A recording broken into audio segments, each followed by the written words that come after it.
Assalamualaikum warahmatullahi wabarakatuh. Perkenalkan, saya Retna Sulistyo dari kelompok 2 bersama rekan saya Diki Syamsul Hidayah akan mempresentasikan makalah fikih tentang sholat fardu. Yang pertama yaitu materi tentang pengertian sholat. Sholat menurut bahasa adalah doa, sedangkan menurut istilah adalah pekerjaan dan ucapan yang diawali oleh takbiratul ihram dan diakhiri oleh salam. Secara dimensi fikih, sholat adalah beberapa ucapan atau rangkaian ucapan dan perbuatan gerakan yang dimulai dengan takbir dan diakhiri dengan salam yang dengannya kita beribadah kepada Allah dan menurut syarat-syarat yang telah ditentukan oleh agama. Sholat fardu ada 5 waktu, yaitu zuhur, asar, maghrib, isya, dan subuh. Wajib dari setiap sholat tersebut dilaksanakan sebab masuknya awal waktu dengan kewajiban yang diperluas hingga waktu yang tersisa hanya cukup digunakan untuk melakukannya, maka saat itu waktunya menjadi sempit. Materi selanjutnya yaitu dasar hukum sholat. Berdasarkan dalil Al-Quran Surat Al-Bayyinah ayat 5 yang berbunyi wa ma umiru illa liya'budullaha mukhlisina lahuddin hunafa'a wa yuqimu sholata wa yu'tu zakat wa dzalika dinul qayyimah, yang artinya padahal mereka tidak disuruh kecuali supaya menyembah Allah dengan memurnikan ketaatan kepadanya dalam menjalankan agama yang lurus, dan supaya mereka mendirikan sholat dan menunaikan zakat, dan yang demikian itulah agama yang lurus. Quran Surat Al-Bayyinah ayat 5. Dan selanjutnya yaitu ada beberapa dalil-dalil yang menjelaskan tentang dasar hukum sholat. Sedangkan hadis-hadis yang menjelaskan tentang kewajiban sholat antara lain adalah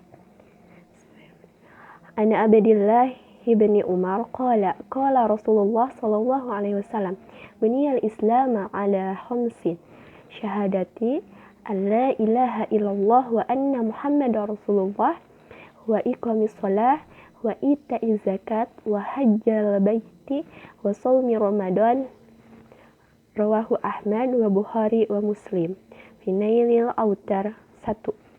Yang artinya dari Abdullah bin Umar, ia berkata Rasulullah Shallallahu Alaihi Wasallam bersabda, Islam itu terdiri atas 5 rukun, mengakui bahwa tidak ada Tuhan selain Allah dan sesungguhnya Muhammad itu utusan Allah, mendirikan sholat, menunaikan zakat, haji ke Baitullah, dan puasa Ramadan. Hadis riwayat Ahmad, Bukhari, dan Muslim dalam Nailul Autar juz 1 halaman 333. Dan juga ada hadis dari Jabir, ia berkata Rasulullah Shallallahu Alaihi Wasallam bersabda, yang membedakan antara seseorang dan kekufuran adalah meninggalkan sholat.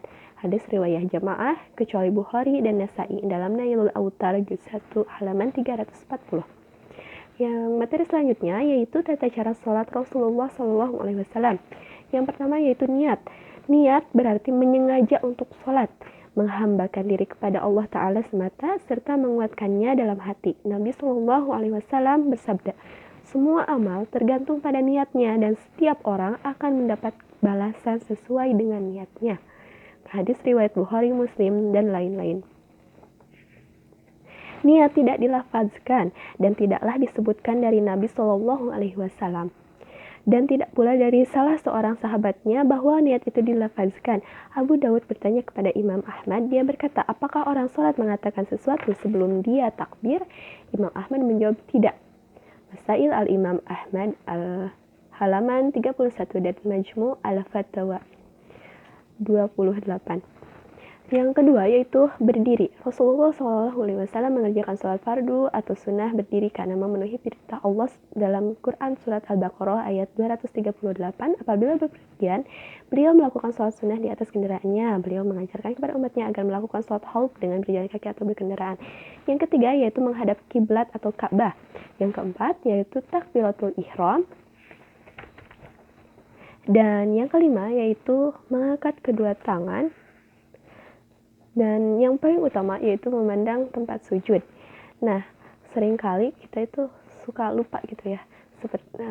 Pada saat sholat itu seharusnya, sebaiknya kita itu harus memandang ke tempat sujud. Nah, Yang selanjutnya yaitu membaca doa iftitah, yaitu membaca Al-Fatihah dan surat-surat pendek. Ya, lalu dilanjutkan dengan ruku, lalu dilanjutkan dengan iktidal, sujud, lalu bacaan duduk di antara dua sujud, lalu bacaan tasyahud awal dan tasyahud akhir, dan kemudian salam.